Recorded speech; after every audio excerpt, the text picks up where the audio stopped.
हाँ फ्रेंड, इस वीडियो के माध्यम से हम एडुटोरिया द्वारा प्रकाशित बिहार दरोगा के प्रैक्टिस शेट 4 को कवर करेंगे। दोस्तों, पिछले वीडियो के माध्यम से हमने प्रैक्टिस शेट 3 तक कवर कर रखा।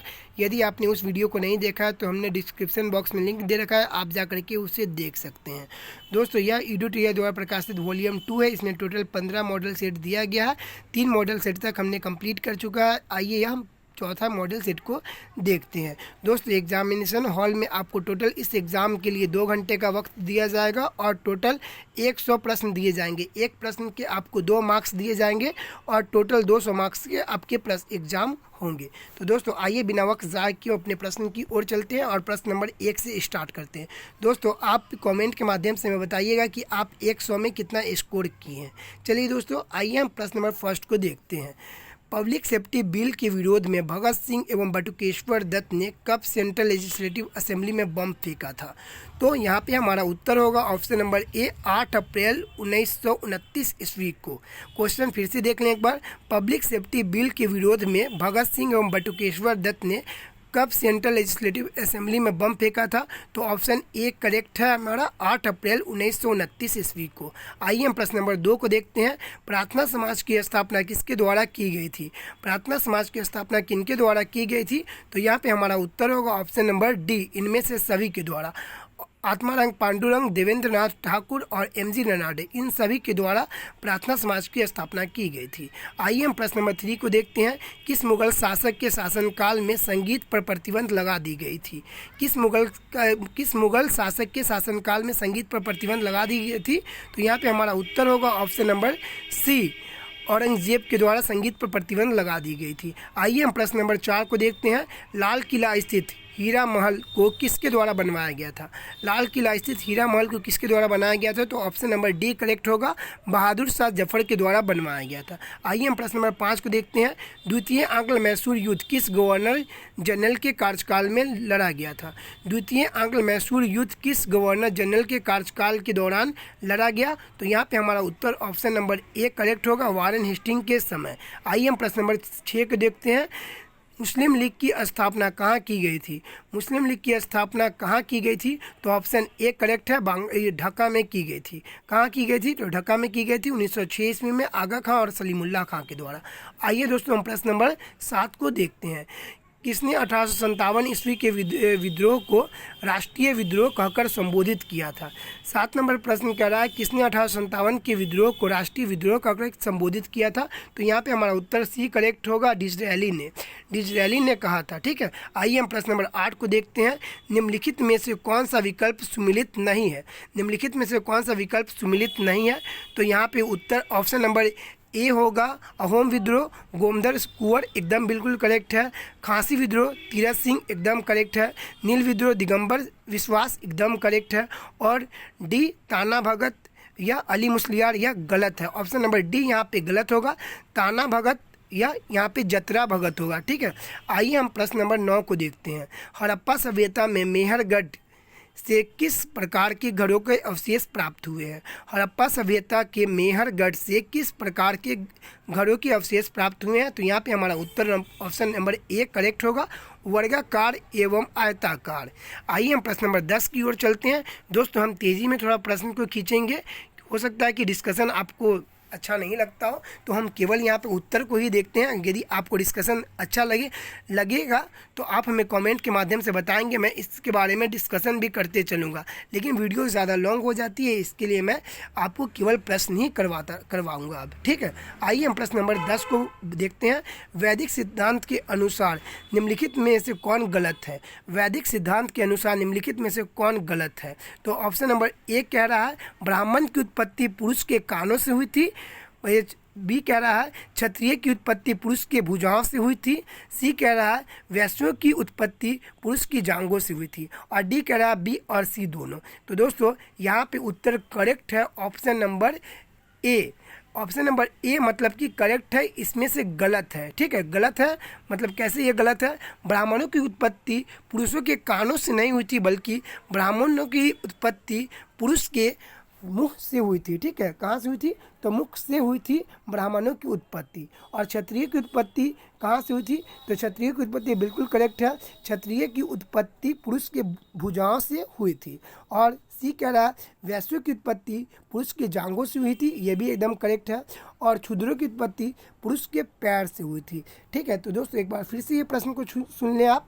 ऑप्शन नंबर ए में ये करेक्ट ऐसे होगा, ब्राह्मणों की उत्पत्ति पुरुष के मुख से हुई थी। ठीक है, क्षत्रियों की उत्पत्ति पुरुष के भुजाओं से हुई थी, वैश्यों की उत्पत्ति पुरुष के जांघों से हुई थी, और क्षुद्रों की उत्पत्ति पुरुष के पैरों से हुई थी। आइए हम प्रश्न नंबर 11 को देखते हैं।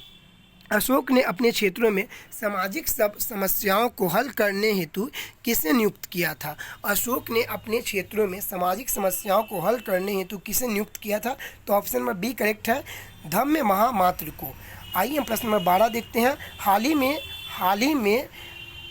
हाल ही के दिनों में चर्चा में रहा सेंगोल भारत के किस प्राचीन साम्राज्य में से जुड़ा है? हाल ही के दिनों में चर्चा में रहा सेंगोल भारत के किस प्राचीन साम्राज्य से जुड़ा है? तो यहाँ पे उत्तर होगा ऑप्शन नंबर बी करेक्ट होगा, चोल वंश से जुड़ा है। ये सेंगोल क्या है? तो हाल ही में संसद भवन का उद्घाटन हुआ था, उसमें यह सेंगोल का जिक्र काफ़ी चर्चा में था। ठीक है, आइए हम प्रश्न नंबर 13 को देखते हैं। ऑपरेशन पोलो के द्वारा किस राज्य का विलय किया गया था? ऑपरेशन पोलो के द्वारा ऑप्शन नंबर सी हैदराबाद का विलय किया गया था, यानी तेलंगाना राज्य बनाया गया था। ऑपरेशन पोलो के द्वारा हैदराबाद का विलय किया गया था भारत में। कब किया गया था? तो 1948 ईस्वी में किया गया था। दोस्तों यहाँ पे थोड़ा सा डिटेल में बता देता हूँ कि ऑपरेशन पोलो के द्वारा किस राज्य का विलय किया गया था? तो हैदराबाद का विलय किया गया था। जब सरदार वल्लभ भाई पटेल सभी राज्य राजवाड़ों को एक कर रहे थे, तो यहाँ पे जूनागढ़, हैदराबाद और जम्मू कश्मीर ये तीनों भारत में नहीं मिलना चाह रहे थे, तो ऑपरेशन पोलो चला करके सरदार वल्लभ भाई के द्वारा यहाँ पे हैदराबाद को भारत में मिलाया गया था सन 1948 ईस्वी में। ठीक है, आइए हम प्रश्न नंबर 14 को देखते हैं। सवाली का युद्ध अंग्रेजों एवं किसके बीच हुई थी? तो सवाली का युद्ध अंग्रेज एवं ऑप्शन नंबर ए पुर्तगालियों के द्वारा हुई थी। ठीक है, आइए हम प्रश्न नंबर 15 देखते हैं। जलियांवाला बाग हत्याकांड के प्रभाव के रूप में निम्नलिखित में से कौन सी घटना घटी थी? जलियांवाला बाग हत्याकांड के प्रभाव के रूप में निम्नलिखित में से कौन सी घटना हुई थी? तो यहाँ पे ऑप्शन नंबर बी करेक्ट होगा, हंटर आयोग का गठन किया गया था। और हंटर आयोग का गठन कब किया गया था? दोस्तों यहाँ पे आप 19 नहीं मारिएगा, ये नहीं तो आप सोचिएगा कि जलियांवाला बाग हत्याकांड 13 अप्रैल 1919 को हुआ था, तो ये हंटर आयोग का भी गठन उसी समय हुआ था। ऐसा नहीं है, हंटर आयोग का गठन हुआ था 1920 ईस्वी में। ठीक है, हंटर आयोग का गठन कब हुआ था? 1920 ईस्वी में। आइए दोस्तों हम प्रश्न नंबर 16 को देखते हैं। निम्नलिखित युग्मों में से कौन सा सही सुमिलित नहीं है? निम्नलिखित युग्मों में से कौन सा सही सुमिलित नहीं है? तो गोदावरी यह किसकी सहायक नदी है? तो गोदावरी मूसी की सहायक नदी है। नहीं, ये गलत है। यहाँ पे गोदावरी मूसी की सहायक नदी नहीं है, बल्कि सॉरी, यहाँ पे मूसी नदी जो है वह गोदावरी की सहायक नदी नहीं है, बल्कि यह कृष्णा की सहायक नदी है। ठीक है, और मांध है यह महानदी की सहायक नदी है, मालप्रभा यह कृष्णा नदी की सहायक नदी है, और हेमावती यह कावेरी की सहायक नदी है। ठीक है, तो यहाँ पे उत्तर होगा ऑप्शन नंबर ए, क्योंकि मूसी नदी यह कृष्णा की सहायक नदी है, न कि गोदावरी की सहायक नदी है। दोस्तों मैं यहाँ पे पेन यूज़ नहीं कर रहा हूँ, बोल रहा हूँ, आप हमारी बातों से यह समझें और हमारे अपने उत्तर को कंप्लीट करें। ठीक है, आइए हम प्रश्न नंबर 17 को देखते हैं। निम्नलिखित में से कौन सा पृथ्वी के घूर्णन का प्रभाव नहीं है?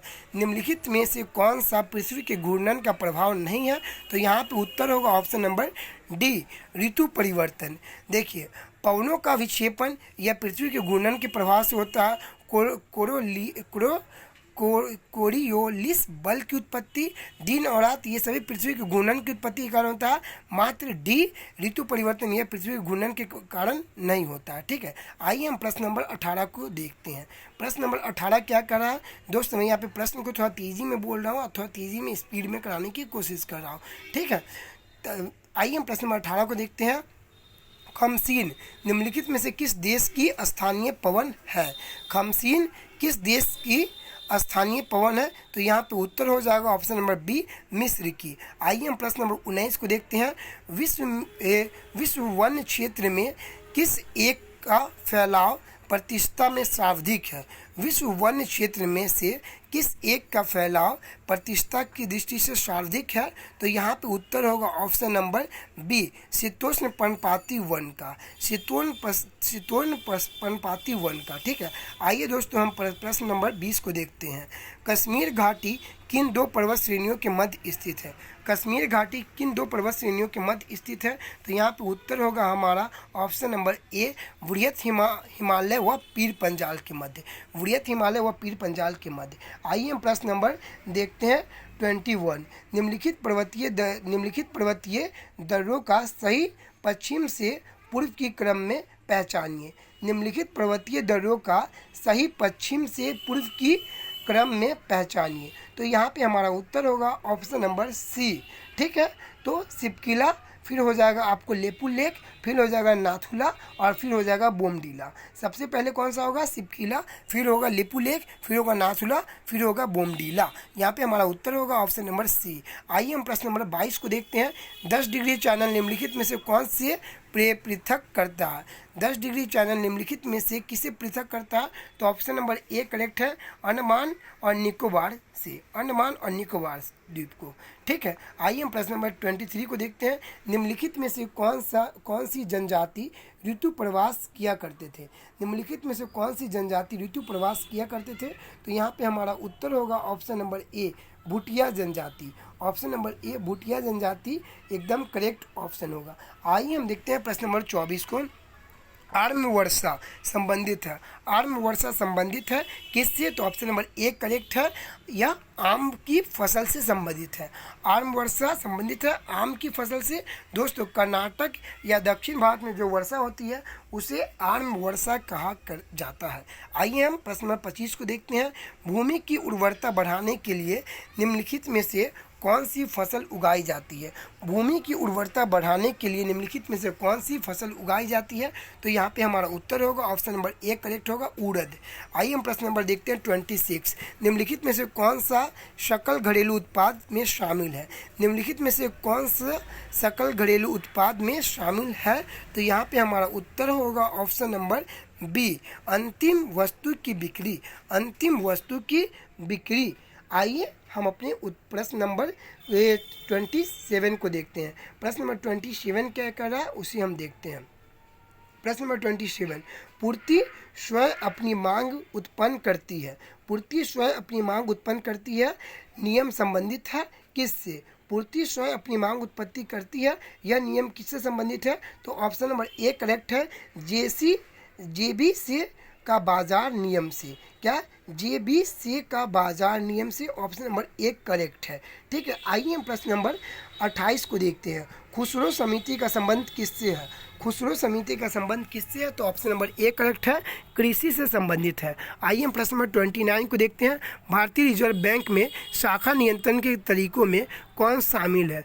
भारतीय रिजर्व बैंक में खास शाखा नियंत्रण के तरीकों में कौन शामिल है? तो यहाँ पे हमारा उत्तर होगा ऑप्शन नंबर डी, इनमें से सभी। बैंक नीति दर, नैतिक प्रभाव की नीति दर, खुले बाजार की क्रिया, इनमें से सभी है। ठीक है, ऑप्शन नंबर डी करेक्ट है। आइए हम प्रश्न नंबर 30 को देखते हैं। गरीबी रेखा के निर्धारण से संबंधित लकड़वाड़ा समिति अपनी रिपोर्ट कब प्रकाशित की थी? गरीबी रेखा के निर्धारण से संबंधित लकड़वाड़ा समिति ने अपनी रिपोर्ट कब प्रकाशित की थी? तो यहाँ पे हमारा उत्तर होगा ऑप्शन नंबर बी, 1993 ईस्वी में, 1993 ईस्वी में प्रकाशित की थी। आइए हम प्रश्न नंबर 31 को देखते हैं। अधिकार परीक्षा उच्च न्यायालय के किस क्षेत्राधिकार के अंतर्गत आता है? अधिकार परीक्षा उच्च न्यायालय के किस क्षेत्राधिकार के अंतर्गत आता है? तो यहाँ पे ऑप्शन सही करेक्ट होगा ऑप्शन नंबर डी, अधिकार परीक्षा उच्च न्यायालय के किस क्षेत्राधिकार के अंतर्गत आता है? तो यहाँ पे उत्तर होगा ऑप्शन नंबर डी, क्योंकि यह रीट क्षेत्राधिकार के अंतर्गत आता है। किसके अंतर्गत आता है? रीट क्षेत्राधिकार के अंतर्गत। रीट कितने प्रकार का होता है? तो 5 प्रकार का रीट होता है। ठीक है, जो आर्टिकल 32 के तहत जारी किया जाता है सुप्रीम कोर्ट और हाई कोर्ट दोनों के लिए। सुप्रीम कोर्ट में रीट जारी करते हैं आर्टिकल 32 के द्वारा और हाई कोर्ट में 226 के द्वारा। आइए हम, यानी किसी के मौलिक अधिकारों का हनन होता है तो यह रीट जारी किया जाता है। ठीक है, आइए हम प्रश्न नंबर 32 को देखते हैं। उपराष्ट्रपति के निर्वाचन से संबंध में कौन सा कथन सही है, सही नहीं है? है। उपराष्ट्रपति के निर्वाचन के संबंध में कौन सा कथन सही नहीं है?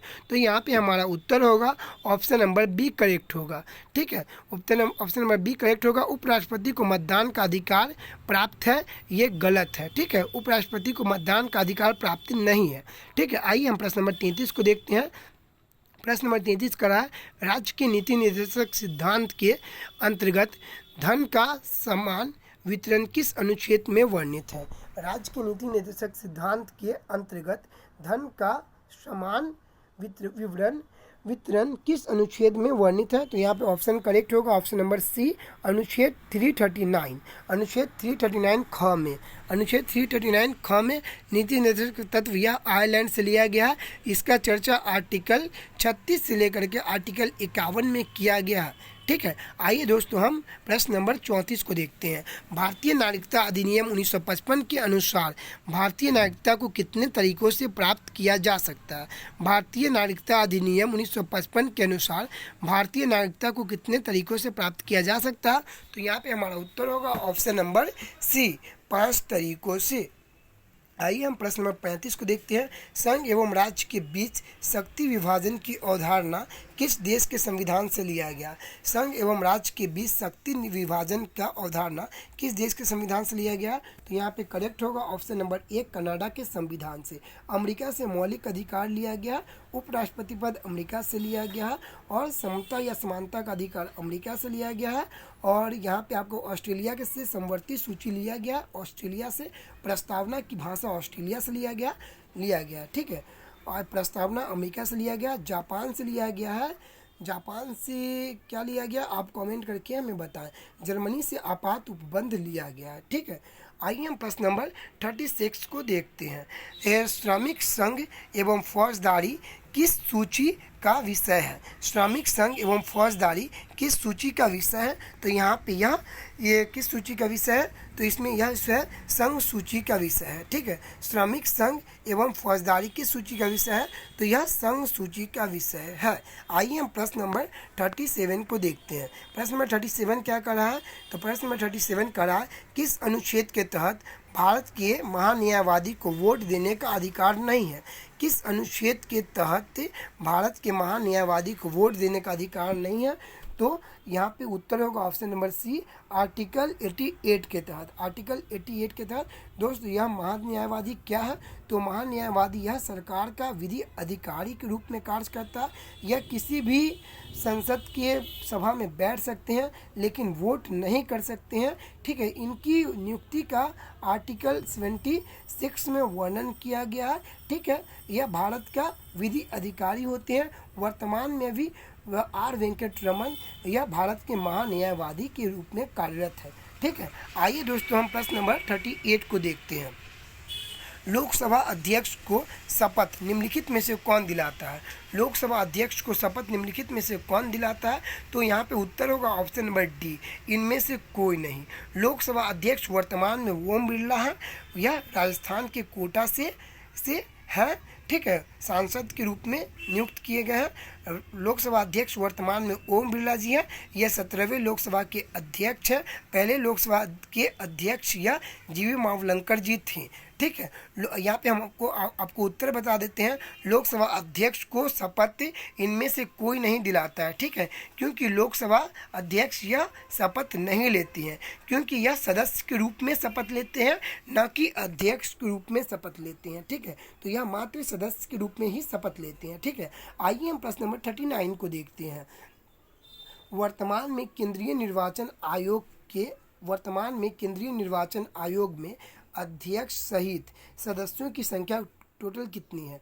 वर्तमान में केंद्रीय निर्वाचन आयोग में अध्यक्ष सहित सदस्यों की संख्या कितनी है? तो टोटल यह 3 है। ठीक है, एक कौन है हेड? तो हेड कौन है आप कमेंट करके बताइए कि अभी वर्तमान में मुख्य चुनाव आयुक्त कौन है।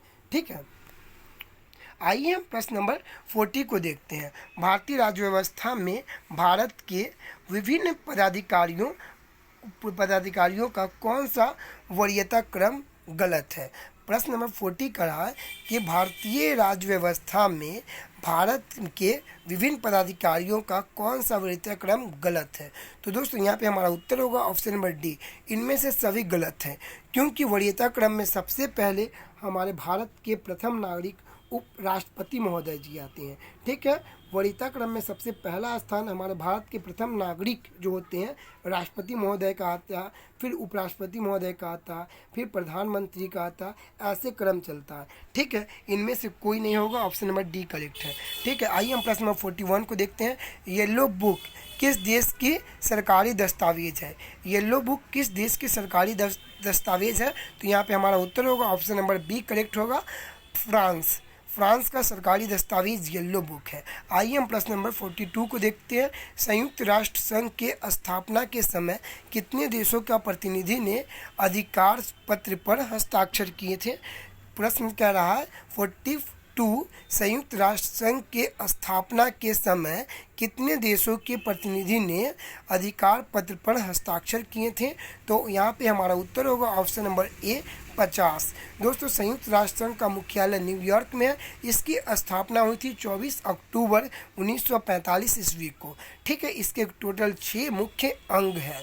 ठीक है, आइए हम प्रश्न नंबर 43 को देखते हैं। प्रश्न नंबर 43 कह रहा है कि वायुसेना के पश्चिमी कमांड का मुख्यालय कहाँ है। वायुसेना के पश्चिमी कमांड का मुख्यालय कहाँ है। तो यहाँ पे उत्तर होगा ऑप्शन नंबर ए करेक्ट होगा, नई दिल्ली। वायुसेना दिवस कब मनाया जाता है। तो वायुसेना दिवस 8 अक्टूबर को मनाया जाता है। ठीक है,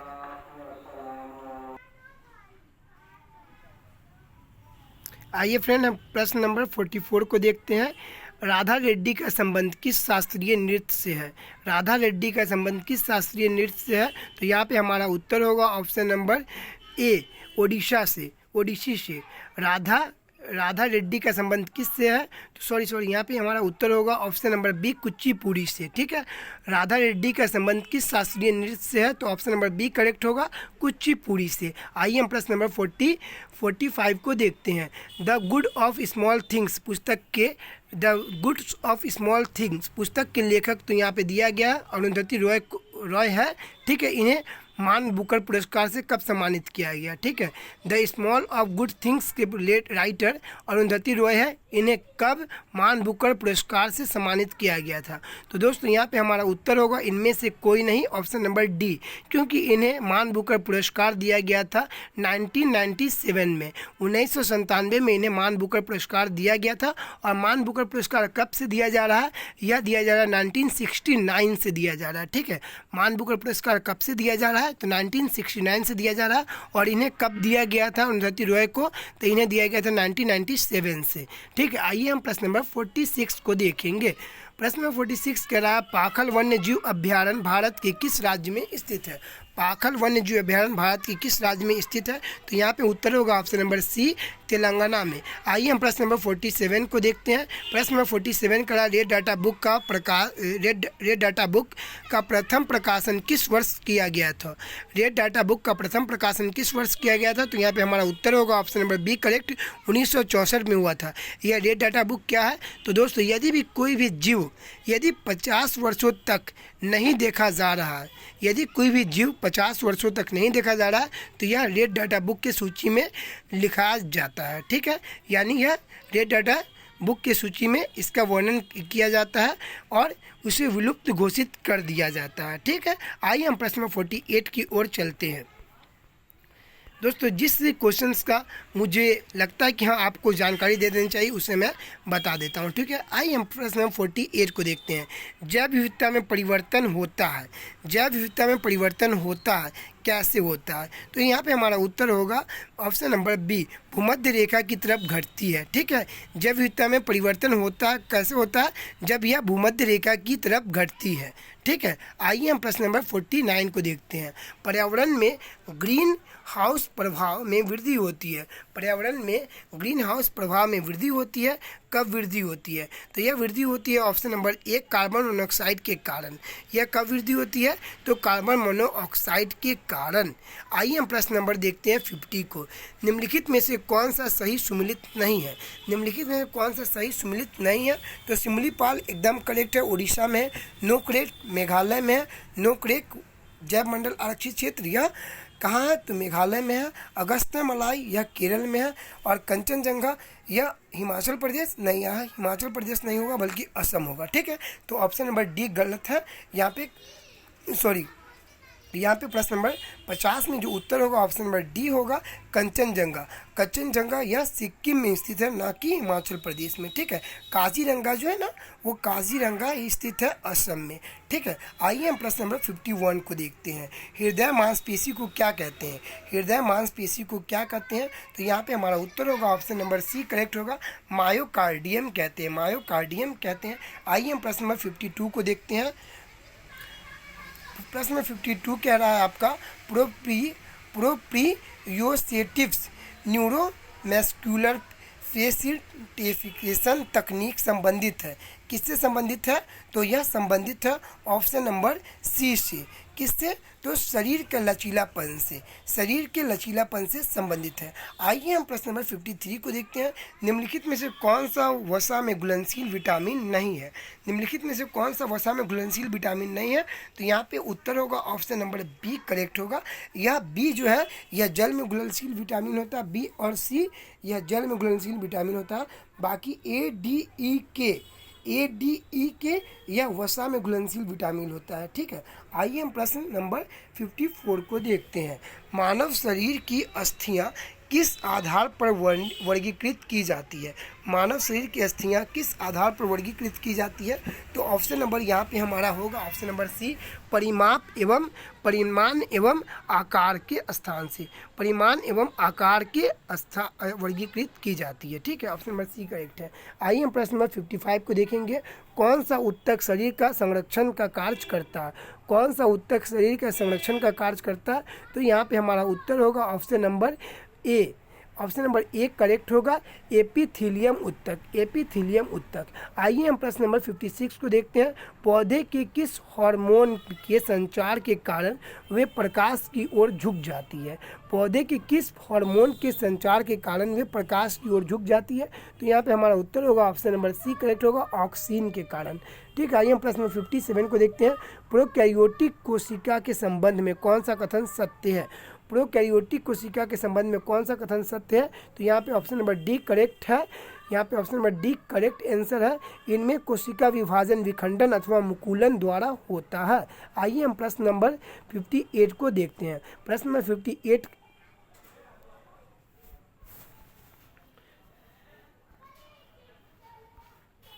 दोस्तों यहाँ पे ये थोड़ा सा गलती हो गया। ठीक है, पीडीएफ थोड़ा सा गलत रॉन्ग में हो गया।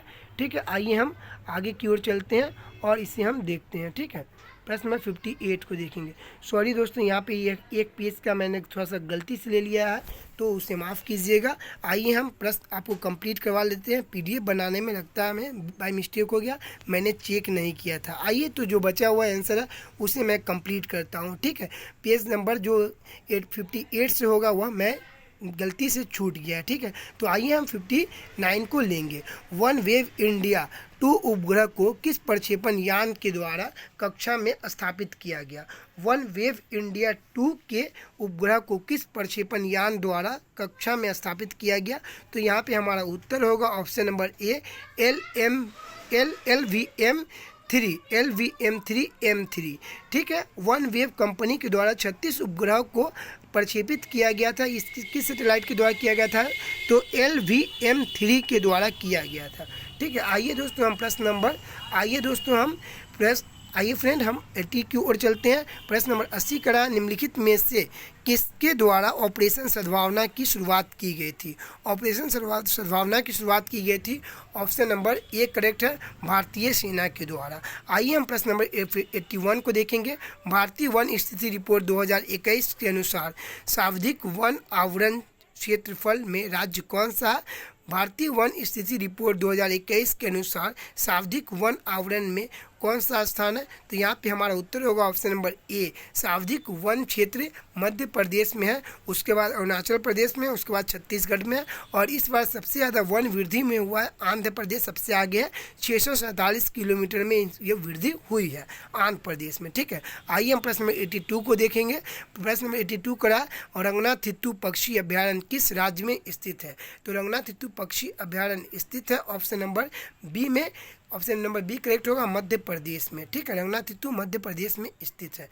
आइए दोस्तों हम प्रश्न नंबर 83 को देखेंगे। प्रश्न नंबर 83 का रहा, मैंग्रोव की प्रजाति के लिए एक जीन बैंक खोलने की घोषणा किस राज्य सरकार द्वारा की गई थी?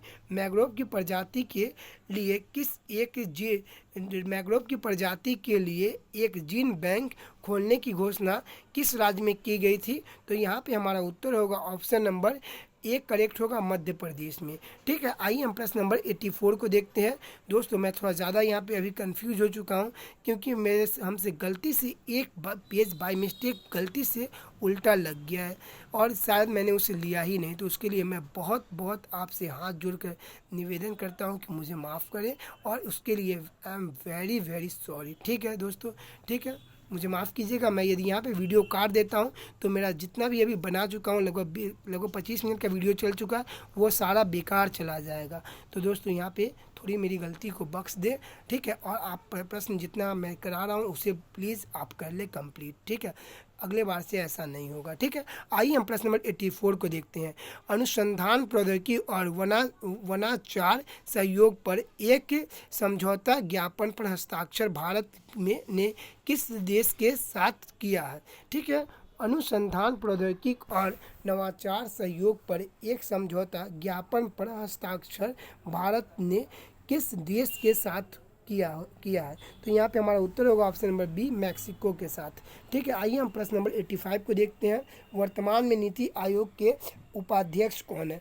वर्तमान में नीति आयोग के उपाध्यक्ष है Suman Beri, doctor Suman Beri, option number A correct है। दोस्तों नीति आयोग का स्थापना 1 जनवरी 2015 ईस्वी को की गई थी, योजना आयोग को समाप्त करके। कब की गई थी? तो 1 जनवरी 2015 ईस्वी को की गई थी। इसके अध्यक्ष जो होते हैं भारत के प्रधानमंत्री होते हैं, और उपाध्यक्ष वर्तमान में सुमन बेरी है, और इसके जो वर्तमान में CEO है वह VVR सुब्रमण्यम जी है। आइए दोस्तों हम प्रश्न नंबर 86 को देखते हैं। शरद यादव, जिसकी मृत्यु 12 जनवरी 2023 को हुई थी, इनके संबंध में निम्नलिखित में से कौन सा कथन सत्य है? तो वे 7 बार लोकसभा सदस्य रहे, बिल्कुल करेक्ट है। वे 3 बार राज्यसभा सदस्य रहे, बिल्कुल करेक्ट है। वे जनता दल के पहले राष्ट्रीय अध्यक्ष थे, इनमें सभी बिल्कुल करेक्ट है। तो ऑप्शन नंबर यहाँ पे डी करेक्ट होगा। ठीक है, ग्लोबल फायर पावर इंडेक्स 2023 में भारत का स्थान कितना है? ग्लोबल फायर पावर इंडेक्स 2023 में भारत का स्थान कितना है? तो यहाँ पे उत्तर होगा ऑप्शन नंबर 4 करेक्ट है। ठीक है, ऑप्शन नंबर ए करेक्ट है। चौथा स्थान है भारत का। प्रथम स्थान पे अमेरिका है, दूसरे स्थान पे चाइना है, तीसरे स्थान पे रसिया है, चौथे स्थान पे हमारा देश भारत है। ठीक है, आइए दोस्तों हम प्रश्न नंबर 88 को देखते हैं। हाल ही में किस राज्य से संबंधित गमोचा को GI टैग दिया गया? हाल ही में किस राज्य से संबंधित गमोचा को GI टैग दिया गया? तो यहाँ पे असम है, होगा करेक्ट आंसर डी। ठीक है, असम को GI टैग दिया गया, असम के गमोचा को। गमोचा यानी गमछा होता है। ठीक है, GI टैग क्या होता है? आइए हम GI टैग के बारे में थोड़ा सा समझ लेते हैं। GI टैग होता है 1999 के अधिनियम से GI टैग दिया जा रहा है। 1904 में पहली बार GI टैग दार्जिलिंग के कॉफ़ी को दिया गया था। ठीक है दोस्तों, आइए हम आगे की ओर बढ़ते हैं। GI टैग का फुल फॉर्म होता है ज्योग्राफिकल इंडेक्स। ठीक है, किसी भी राज्य क्षेत्र के जो प्रसिद्ध चीज़ होते हैं उसे GI टैग दिया जाता है, ताकि उस क्षेत्र का वह इंडेक्स के रूप में जाना जा सके। ठीक है, आइए हम प्रश्न नंबर 89 को देखते हैं। फोर्ब्स द्वारा दुनिया की 100 सबसे शक्तिशाली महिलाओं की सूची में कितने भारतीय महिलाओं को शामिल किया गया? तो यहाँ पे उत्तर होगा ऑप्शन नंबर सी करेक्ट होगा, 6 भारतीय महिलाओं को शामिल किया गया है। आइए दोस्तों हम प्रश्न नंबर 90 को देखते हैं। वर्ष 2023 में कुल कितने लोगों को पद्म विभूषण पुरस्कार से सम्मानित किया गया था। वर्ष 2023 में कितने लोगों को पद्म विभूषण पुरस्कार से सम्मानित किया गया था? तो दोस्तों यहाँ पे उत्तर होगा ऑप्शन नंबर बी करेक्ट होगा, 6 लोगों को पद्म विभूषण से सम्मानित किया गया था। दोस्तों टोटल पद्म पुरस्कार दिया गया था 106 लोगों को, ठीक है। टोटल पद्म पुरस्कार दिया गया था 106 लोगों को, जिसमें 6 लोगों को पद्म विभूषण पुरस्कार दिया गया था, 9 लोगों को पद्म विभूषण पुरस्कार दिया गया था और 91 लोगों को पद्म श्री पुरस्कार दिया गया था, ठीक है। क्या आपने समझा? तो आइए फिर से हम आपको बताते हैं, ठीक है।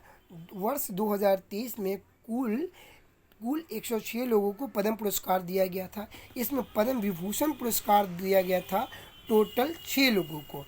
अब पद्म भूषण पुरस्कार दिया गया था 9 लोगों को। अब पद्म श्री पुरस्कार दिया गया था 91 लोगों को, ठीक है। आइए हम प्रश्न नंबर 91 को देखते हैं।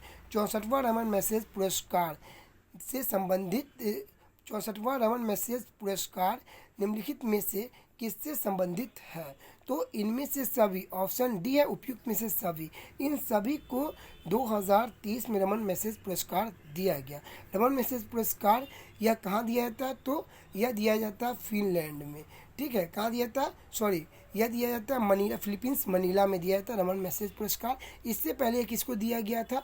तो पत्रकार जो भारत के जाने माने पत्रकार है, जो हमेशा नरेंद्र मोदी के या फिर एकदम निष्पक्ष बोलते हैं, ठीक है, वह कौन है? आप कमेंट के माध्यम से बताइएगा। काफ़ी चर्चित न्यूज एंकर हैं वो, ठीक है, जिन्हें 2022 या 21 में रमन मैसेज पुरस्कार से सम्मानित किया गया था, ठीक है। आइए हम दोस्तों प्रश्न नंबर 92 को देखते हैं। मुख्यमंत्री आवासीय भूमि अधिकार योजना का संबंध किस राज्य से है? मुख्यमंत्री आवासीय भूमि अधिकार योजना का संबंध किस राज्य से है? तो यहाँ पे हमारा उत्तर होगा ऑप्शन नंबर बी राजस्थान से। आइए हम प्रश्न नंबर 93 को देखेंगे। परीक्षा संगम पोर्टल निम्नलिखित में से किसके द्वारा जारी किया गया? तो ऑप्शन नंबर सी करेक्ट होगा, सीबीएसई के द्वारा जारी किया गया। आइए हम प्रश्न नंबर 94 को देखेंगे। The poverty of political economics पुस्तक किसके द्वारा लिखा गया? The poverty of political economics किसके द्वारा लिखा गया? तो ऑप्शन नंबर बी करेक्ट होगा, मेघनाथ देसाई के द्वारा लिखा गया। आइए हम अंतिम प्रश्न को देखेंगे। अंतिम प्रश्न है 595। उसके बाद 5 प्रश्न जो बचेंगे वो मैथ्स के प्रश्न बचेंगे, आप सॉल्व कर लीजिएगा, हम आपको शो कर देंगे, ठीक है। 95 प्रश्न में कह रहा है कि भारत सरकार द्वारा पहला ठोस अपशिष्ट से हाइड्रोजन संयंत्र स्थापित कहाँ किया गया था? भारत सरकार द्वारा पहला ठोस अपशिष्ट से हाइड्रोजन संयंत्र कहाँ स्थापित किया गया था?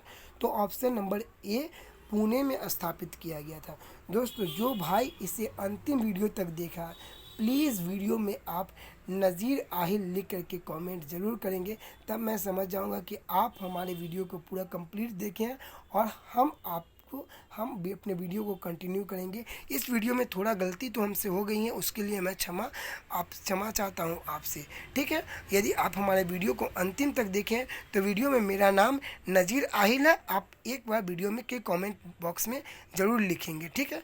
दोस्तों यह 5 प्रश्न आपको मैथ के हैं, यदि आप सॉल्व करना चाहते हैं तो आप सॉल्व कर सकते हैं। देखिए 96 नंबर, 97 नंबर और 98 नंबर, 99 नंबर आपको दिखा देते हैं। यह 99 नंबर हो गया और यह 100 नंबर हो गया, ठीक है। यह एडुटोरिया का करेंट अफेयर बुक है, जो काफ़ी प्रसिद्ध बुक है। यह नवीनतम करेंट अफेयर के रूप में प्रकाशित किया गया है। यदि जिन लोगों ने यह नहीं लिया वह जा कर के मार्केट से ले सकते हैं। दोस्तों यह वीडियो यदि आपको अच्छा लगा तो प्लीज़ वीडियो को लाइक करें और चैनल को सब्सक्राइब करना बिल्कुल भी ना भूलें। और फिर से एक बार मैं क्षमा चाहता हूँ इस गलती के लिए। थैंक यू फ्रेंड्स हमारे वीडियो को देखने के लिए।